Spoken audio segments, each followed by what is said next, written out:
What's up, everybody? It's your boy Bryce with the Real Squad, and today, as you can see, we got the Northman review. Man, I've been hearing everybody talk about this movie, and I finally got to go see it. I was a little late, but hey, we here now. And let me start off by saying, these are the movies that I like to see most in the movie theater. Movies that are period pieces, that are taken seriously. We have really good actors in there, and the runtime is decent.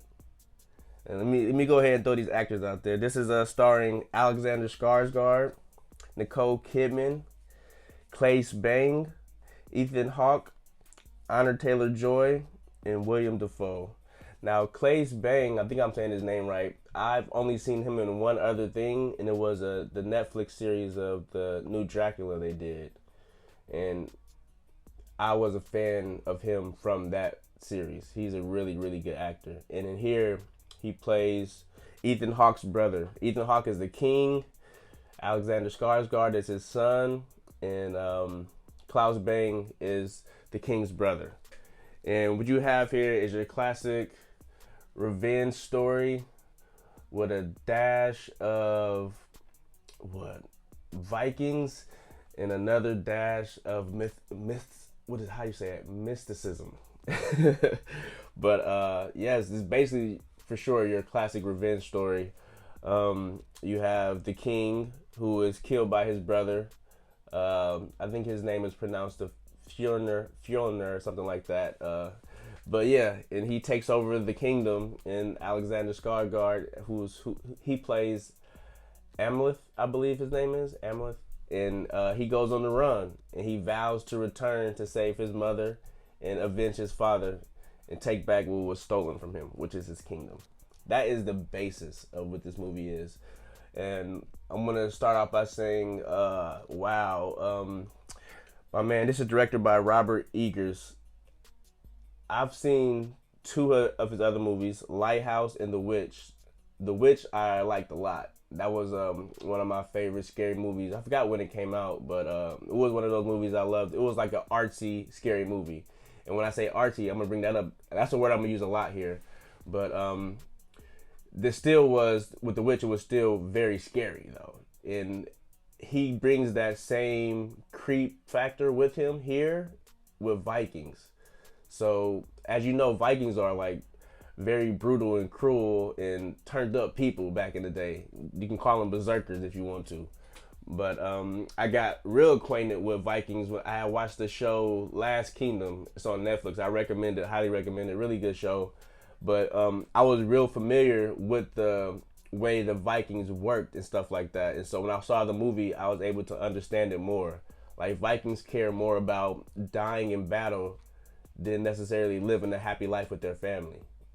So it would be more honorable for them to die on the field and leave a legacy behind instead of having to live on and grow old and stuff like that. Vikings always want to die on the field, and all that lore, their gods, Odin, Thor, all that stuff is definitely brought here, and you can feel it, and it's amplified to the highest max because like I said, I mentioned earlier, there is some mystical stuff going on in here. It's almost kind of like a chosen one story as well.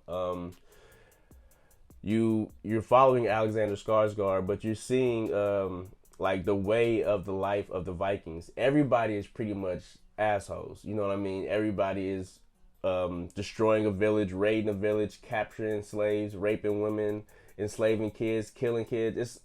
All of them are kind of crazy, but you are set to follow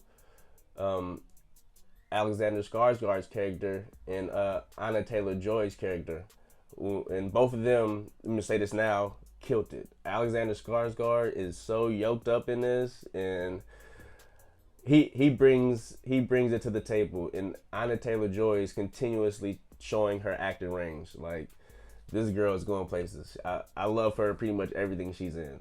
I'm definitely a huge fan of her. But yeah, you follow these two, and I like how it's not necessarily saying that these are good guys and bad guys. You're just put in a situation.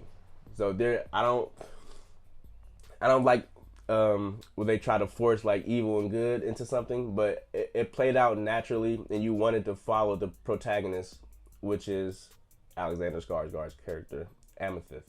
Or, um, I forgot how to pronounce it. It's hard to pronounce these names, but I said I was gonna bring up Archie again. There's a couple of shots in here, man, that, this is a popular phrase, but it could be ripped out of that and put on a wall as a poster. Like, it's so beautiful. And it's a couple of shots where I'm like, is this in black and white? Like, it was crazy. I believe it was in black and white, some shots. It looks really good. And it's not just trying to keep you occupied with the visuals. It's actually telling a cohesive story throughout the whole time. So everything links together perfectly to me, I felt. And everything led on to the next big story arc. And it's kind of broken down into parts because it's or like chapters, because after a certain amount of time it'll go to a black screen and says like the title of the next chapter, basically almost like a book. So I really like that part about it too. The gore and the action is there. Oh man, I found myself super juiced on a lot of the fighting scenes. Like, yes, cut that man's arm off. But I needed to see that, man. Like I said, I just watched The Last Kingdom. It was pretty gory, but not on this movie caliber level with the visuals and everything. I loved it. It was some scenes I was like, I think that was did on purpose, but like it didn't take me out of it. But I'm like, they're going out of their way to make sure this is gory enough. But I will say I could have handled a little bit more fighting. I don't want to give too much away. This is gonna be like a spoiler-free review. But I could have dealt with a little bit more fighting. But I also love the mystical aspect of it. Like, I didn't expect that. It's something going. It's a story. It's a sub story going on in here, and it gives you that chosen one, follow the path, like the one vibe, you know what I mean? I like that a lot. So I was impressed that they can do that, keep the realism, and continue to tell a cohesive story. So if I had to scale Northman, I would give it 8.5 out of 10. Definitely recommend you to go see this in theaters. If not, check it out when it is available for VOD. And yeah, I want to know your thoughts, man. Did you guys go see this movie? Did you guys check it out? How do you feel about period pieces and stuff like that? Make sure y'all hit me in the comments below. Let me know.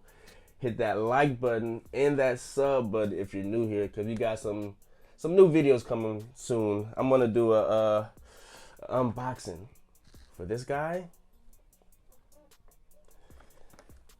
Y'all know I'm a huge Batman fan. And I'm gonna do an unboxing for this guy. Oh yeah, we out here. Came up on these bad boys at Target. They're usually sold out. These are NECA toys. Look it up. NECA. They make all the dope replicas and movie accurate figures and stuff like that. Almost like what is it? I forgot. Was it Hot Toys? Hot Toys is kind of like that too. But yeah, man. Thank you guys for sticking with me. Like I said, I'll have some more videos for you guys coming soon. I'm gonna slow down with my shows reviews. I review for shows because I'm not getting as many views as I would like on each episode. So I'll probably do maybe the first few episodes of the new series and then cap it off with the season finale and how I felt about it. But thank you guys. I appreciate it for sticking with me for this long. It's been a long time coming. We still moving and pushing. Appreciate you guys, man. It's been real, the real squad.